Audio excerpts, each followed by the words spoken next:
Sir, I feel Jyotiraditya Scindia is very articulate. I appreciate his performances, his style of reply, everything.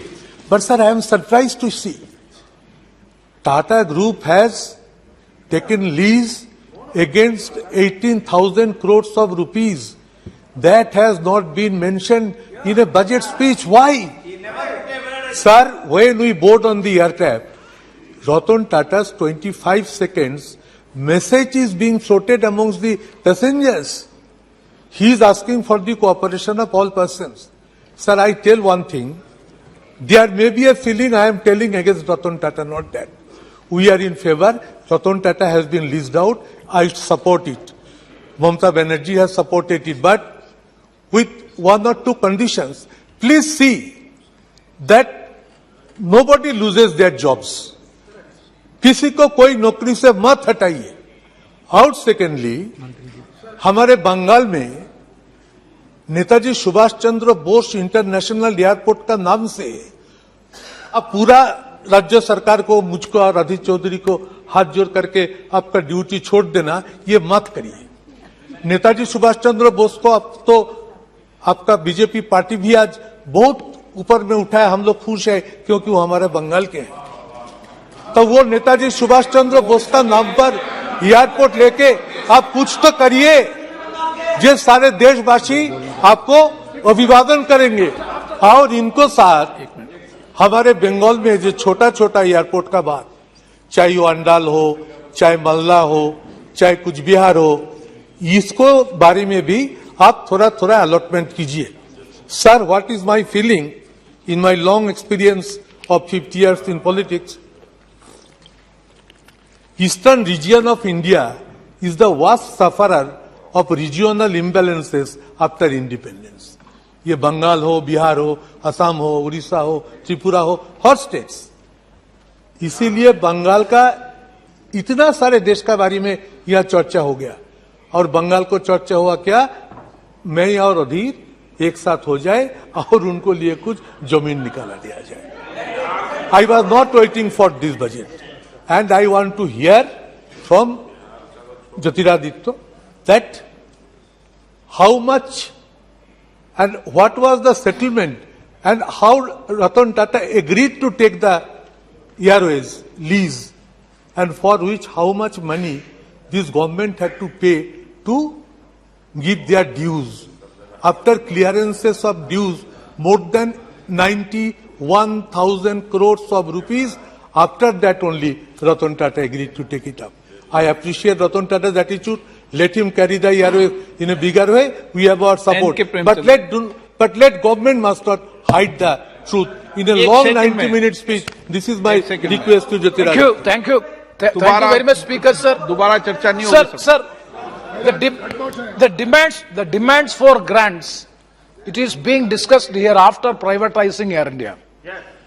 I fully appreciate the articulation of Jyotiraditya Scindia, our learned friend. I do appreciate. But the focal point to be discussed and responded was regarding the privatization of Air India. Nothing is mentioned. It is quite unfortunate. Sir, I have raised so many issues regarding the Air India employees, because the employees who are entitled to have the service up to 58 years, after 1 year Tata take over, they have to retire. So what is the fate of this Air India retired employees? As far as the medical benefit scheme, sir, they are entitled to have the medical benefit scheme even after the retirement.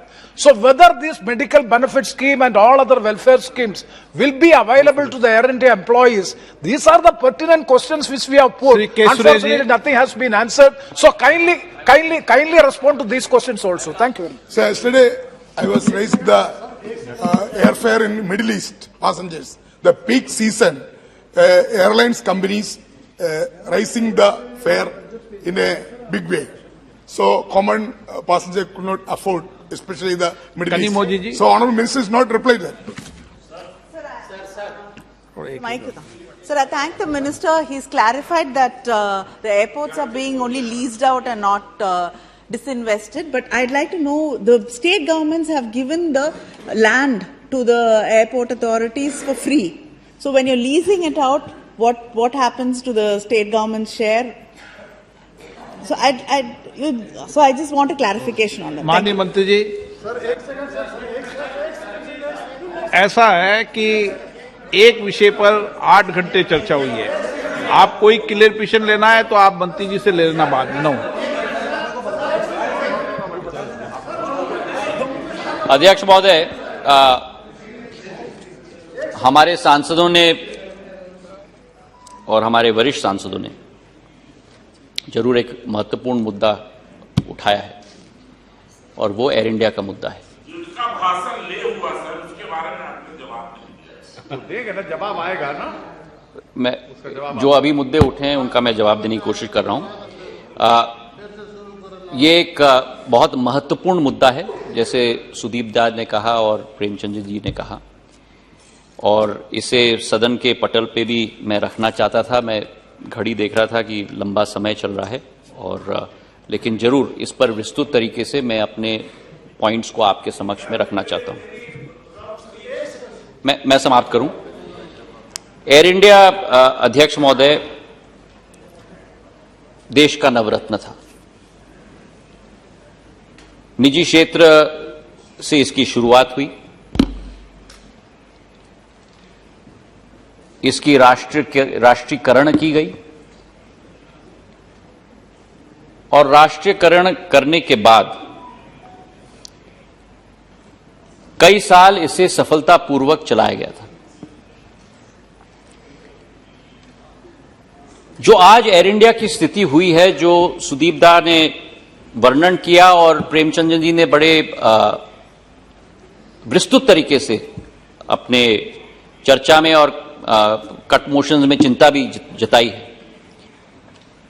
यह स्थिति उत्पन्न क्यों हुई है, यह हमें समझने की जरूरत है अध्यक्ष महोदय। अब मैं थोड़ा समय लूंगा अध्यक्ष महोदय। 2005-6 में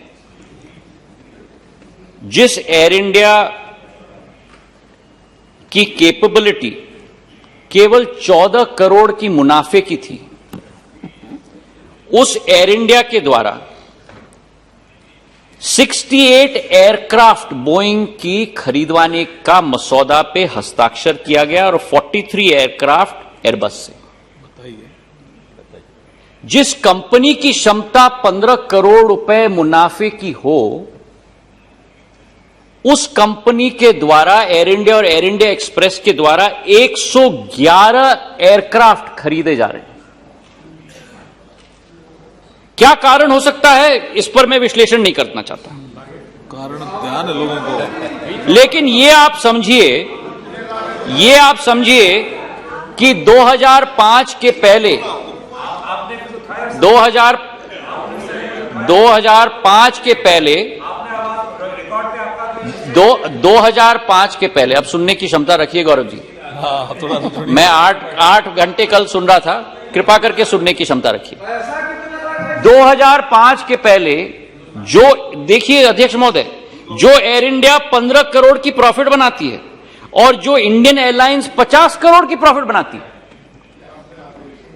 55,000 करोड़ का डेट बर्डन लिया जाता है, 111 एयरक्राफ्ट खरीदी जाती हैं, और भाग एक कि उस 111 एयरक्राफ्ट में से 15-20 777-300ER जो जरूरत है उससे ज्यादा खरीदी जाती है, ये क्यों किया? और 5 एयरक्राफ्ट B300-200EK ये 13-14 में बेची जाती है। लो, ये और कर दिया। 111 एयरक्राफ्ट आप खरीदें 55,000 करोड़ का, जिस कंपनी का डेट टू इक्विटी रेशियो, और इंडस्ट्री में देखा जाता है कि लेवरेज एक सीमा से ज्यादा नहीं लिया जाता किसी कंपनी में, नहीं तो कंपनी डूबेगी। जिस कंपनी का लेवरेज ऑलरेडी 5:1 है, मतलब डेट 5 और इक्विटी 1, उसमें आप 55,000 करोड़ का आप ऋण लेते हो, और उसके बाद केवल ये नहीं, लेकिन दोनों कंपनीज का मर्जर करते हो। तो वही नहीं बोला। दोनों कंपनियों की कल्चर अलग, उनकी विचारधारा अलग, उनकी इंप्लॉइज की रिटेंशन प्रोग्राम अलग, उन दोनों कंपनीज को आप मर्ज करते हो तो जो दो कंपनीज प्रॉफिट मेकिंग कंपनीज थी 2005 में, जिस साल मर्जर किया गया उस साल से 3,300 करोड़ का लॉस बनाने की शुरुआत की गई। विषय अब समझ लो आप। और हर वर्ष 2007-8 से अध्यक्ष महोदय, अब देखिए अध्यक्ष महोदय, दाने और दाने मुझसे पूछा है तो मुझे जवाब देने का मौका दिया जाए, मुझे जवाब देने का मौका दिया जाए। 2007-8 से 2020-21 तक हर साल 3,000 से 7,500 करोड़ का लॉस, 85,000 करोड़ रुपए का loss combined merger air India का। Acquisition of 111 aircraft, return, sale of 5 B300 aircraft, 777 B300, 15 in excess, merger of two companies with totally two different cultures, two different visions, two different employment retention programs, and you result in 20 crore का loss प्रतिदिन, 7,500 का loss.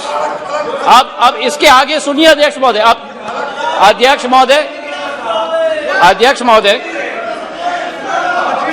इसके साथ साथ जो liberalisation किया गया, जो लिबरलाइजेशन, आपने पूछा तो मैं जवाब दे रहा हूं, नहीं तो मैं चुप था। आपने पूछा, आपने ही मेरा मुंह खुलवाया, मैं तो कुछ नहीं कह रहा था, आपने ही मेरा मुंह खुलवाया, मैं तो बैठ गया था। बोल ही नहीं रहे थे। इसके बाद अध्यक्ष महोदय, लिबरलाइजेशन ऑफ बायलैटरल्स, आप सुनिए, 2004-5 में जो लिबरलाइजेशन की गई बायलैटरल्स की, जो भारतीय कैरियर्स थे, जो बायलैटरल्स 51 मिलियन की बायलैटरल्स थी, उनको बढ़ाकर 51 मिलियन बायलैटरल्स, मतलब जितनी क्षमता सीट्स की दी जाती हैं विदेशी एयरलाइंस को यहां आने के लिए और हमारे एयरलाइंस को वहां जाने के लिए, उसको बढ़ाकर 180 मिलियन किया गया और खाड़ी देशों में 100 से 200% बढ़ाया गया, साउथ ईस्टर्न नेशंस को 200% बढ़ाया गया और यूरोपियन नेशंस को 400% बढ़ाया गया, जबकि भारतीय कैरियर्स के पास वो क्षमता नहीं थी। तो इसके आधार पर अध्यक्ष महोदय, क्या पोजीशन हुआ एयरलाइंस की जब ये स्थिति हुई जो दा पूछ रहे थे मुझसे? 14 साल के लॉसेस 85,000 करोड़, भारत सरकार की इक्विटी की infusion 54,000 crore, government grant 50,000 crore, 190,000 crore तो ये हो गया, और वर्तमान का नेट डेट था 66,000 करोड़, तो 2,50,000 करोड़ की खाई एयर इंडिया में उत्पन्न हो गई थी। और ये पैसा भारत सरकार का नहीं है, ये पैसा भारत के 135 करोड़ जनता का पैसा है। और हमारे प्रधानमंत्री ने निर्णय लिया कि हमारे प्रधानमंत्री ने संकल्प किया कि इस घाटे को बंद करना ही होगा और इसका विनिवेश करना ही होगा, ताकि भारत सरकार और भारत की जनता का पैसा का संरक्षण किया जाए और उसका सदुपयोग किया जाए, उज्ज्वला के लिए, राशन के लिए, सड़कों के लिए, जल जीवन के लिए, आम जन के लिए। और इसलिए अध्यक्ष महोदय, इस कंपनी का विनिवेश किया गया। जो प्रेमचंद्रन जी ने बहुत महत्वपूर्ण मुद्दा उठाया था और दास साहब ने उठाया था कि जो हमारे कर्मचारी हैं उनकी स्थिति क्या है, हमारे शेयर होल्डर्स एग्रीमेंट में विस्तृत रूप से लिखा गया है। पहला कंडीशन कि 1 साल के लिए कोई भी हमारे कर्मचारी को फायर नहीं किया जाएगा, उनको रिटेन किया जाएगा 1 साल के लिए। 1 साल के बाद अगर किसी को रिटेंशन से हमें हटाना है तो केवल वीआरएस स्कीम के आधार पर किया जाएगा, उसके अलावा नहीं। जहां तक मेडिकल की बात प्रेमचंद्र जी ने कहा, मेडिकल फैसिलिटीज रिटायरिंग और रिटायर्ड एम्प्लॉइज की जो भारत सरकार का व्यय होता था वही सीजीएचएस और नेशनल हेल्थ अथॉरिटी के आधार पर किया जाएगा। ये हम लोगों का संकल्प है। और इसी के साथ हमारी विचारधारा है कि कर्मचारियों की सुरक्षा भी उत्पन्न हो ताकि आने वाले समय में इस क्षेत्र को और इस एयरलाइन को भी दोबारा स्थापित किया जाए और भारत सरकार और भारत की जनता की पैसे और उनकी आमदनी की रक्षा किया जाए।